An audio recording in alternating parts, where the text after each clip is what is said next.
Bonjour à toutes et à tous, j'espère sincèrement que vous allez bien. On se retrouve aujourd'hui pour un nouveau top 5 des mangas à enquête, c'est parti!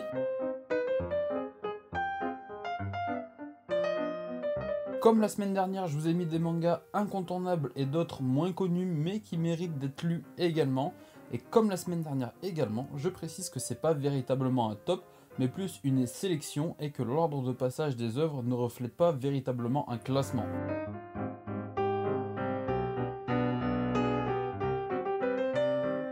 Ceci étant dit, on commence cette sélection avec l'un des plus grands chefs-d'œuvre de Naoki Urasawa et l'un des plus grands chefs-d'œuvre du manga en général, Monster. Le Dr Tenma est un brillant neurochirurgien de l'Eisler Memorial Hospital à Düsseldorf. Marié à la fille du directeur, il est promis à une grande carrière. Sa vie va basculer le jour où il refuse de soigner en priorité le maire de la ville pour soigner un jeune blessé par balle à la tête car il était arrivé avant. Le jeune s'en sort, mais le maire quant à lui décède. Tenma se fait rétrograder et sa femme le quitte. Suspecté du meurtre des 3 hauts gradés de l'hôpital dont le directeur, il sera suivi de près par l'inspecteur Runge de la police criminelle. Pendant ce temps, Tenma se rend compte que ces meurtres et d'autres atrocités ont été commises par Johan, le jeune homme qui l'a sauvé d'une mort certaine au prix d'une carrière gâchée. Incroyable manga dans le plus pur style d'Urasawa, s'il a bien une œuvre à lire chez lui, c'est celle-ci, et c'est édité par Kana en 9 volumes. Pour les plus adeptes des animés, il y a une version que vous pouvez retrouver également.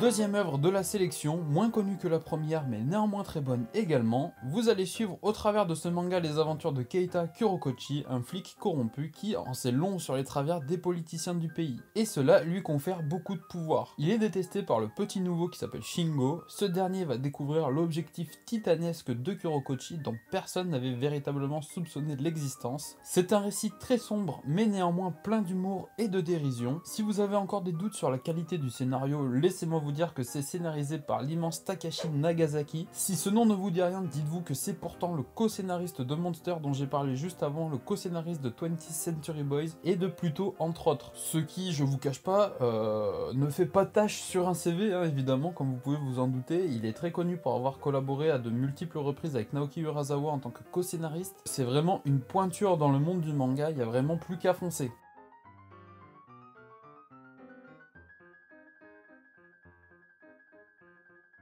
Le bateau de Thésée, c'est initialement une expérience de pensée philosophique apparue dans l'Antiquité concernant la notion d'identité. Dans les grandes lignes, il s'agit de déterminer si un objet est le même après avoir changé l'intégralité de ses composants au fil du temps. Concept que l'on peut étendre à presque tout, même à l'être humain, dont les cellules sont continuellement renouvelées intégralement. Concernant le manga, il s'agit de l'histoire de Shin, dont le père est accusé de l'horrible incident de l'école primaire d'Oto-Uzu, dans lequel 21 personnes ont trouvé la mort empoisonnée au cyanure 28 ans auparavant. Alors qu'il décide de se rendre sur les lieux de l'accident, il se retrouve pris dans un épais brouillard et fait un voyage temporel. Il vit désormais 6 mois avant que le drame n'ait lieu et va enquêter sur celui-ci pour éviter qu'il n'ait lieu justement. Et le rapport du coup avec le bateau de Thésée, c'est est-ce que notre héros sera véritablement le même si il change petit à petit toutes les pièces de son histoire? Véritable petite pépite, c'est disponible chez les éditions Vega, il serait vraiment dommage de s'en priver.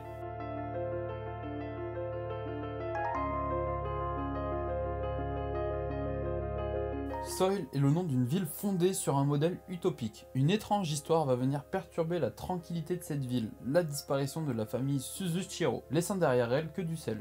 Alors qu'ils vont enquêter sur l'affaire, Yokoi et Onoda ne sont pas au bout de leur peine. Les apparences sont parfois trompeuses, vous connaissez le dicton, ils ne pouvaient pas être plus vrais dans ce cas-là, puisque nos deux enquêteurs vont découvrir au fur et à mesure de leurs travaux d'enquête justement, que chaque personne dans cette ville cache des secrets un petit peu plus sombres les uns que les autres, et il va falloir réussir à démêler tout ça. Soil est une autre série de Atsushi Kaneko, l'auteur de Desko. Vous vous apprêtez à suivre une enquête complètement dingue et prenante. Loin de la réputation d'un cador comme Monster, Soil a vraiment toutes les qualités pour vous faire voyager et vous faire perdre la tête.